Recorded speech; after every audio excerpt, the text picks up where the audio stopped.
Welcome to Plan9Crunch. We're here at the Urban Arts Festival, which is at the Gateway in Salt Lake City, with Steve D. Stones, who has a booth here.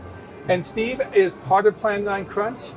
And you do this probably 40, 50 times a year, not necessarily here, right, but in other locations. I do a number of different festivals, Ogden Arts Festival, this one here, the Urban Arts Festival. Sometimes I do the Craft Lake City Festival here in Salt Lake, and Farmers Market in Ogden for 17 weeks, and Harvest Moon in September. Harvest, that's in Ogden, right? Yep. Now, you do a lot of culture art, pop art, based on movies and things like that. I want to go to a couple of your pieces, and I want you to talk about them. Sure. This one right here has Barney in Hell.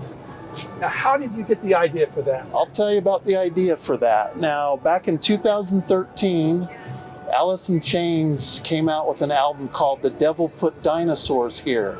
And I was in my studio listening to that album and listening to that song. And on my wall in my studio, I have a clock of Barney dancing. So I thought, you know what?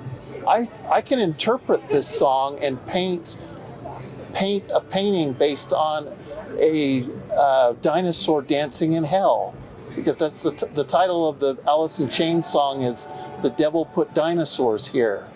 And that's what I came up with. Now, a lot of us who grew up with Barney, does this sell well?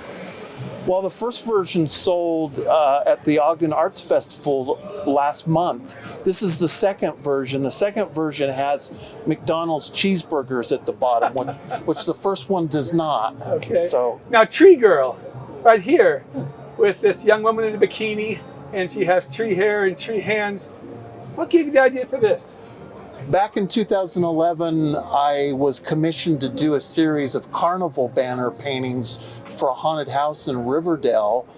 And after I finished that commission, I continued the series of carnival banners based on the ones I did for the haunted house. And this is one that I didn't do for the haunted house.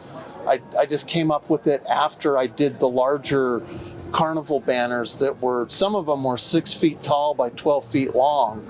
So I was in my studio and I thought, well, I'm going to continue that series of carnival banners. And I came up with the Tree Girl. Okay, another one looks like it would be a Western with a hotel right here and fire in the background and a guy with a smoking gun, but he's got the face of a grasshopper. Tell us about that. That's based on the Clint Eastwood Western High Plains Drifter. So I just took the video box cover and took Clint Eastwood's head out of the image of him and just replaced it with an insect. So it has kind of a Franz Kafka type of theme to it. So the title of it is Planes Shapeshifter instead of Planes Shifter, which is a Clint Eastwood. That's great. I wish I could afford that. All right, okay, Jack, here now. I want to give something to our Ed Wood fans here. Look at this one behind you. It's got a woman who's in a state of undress. And what is the name of this? This is Dolores the Nude Spacegirl, and it is based on Dolores Fuller. So who was Dolores Fuller? Dolores Fuller was Ed Wood's girlfriend. I don't remember if they were ever married. I don't think they were. The Nightmare of Ecstasy book, there's a number of quotes from her in that book.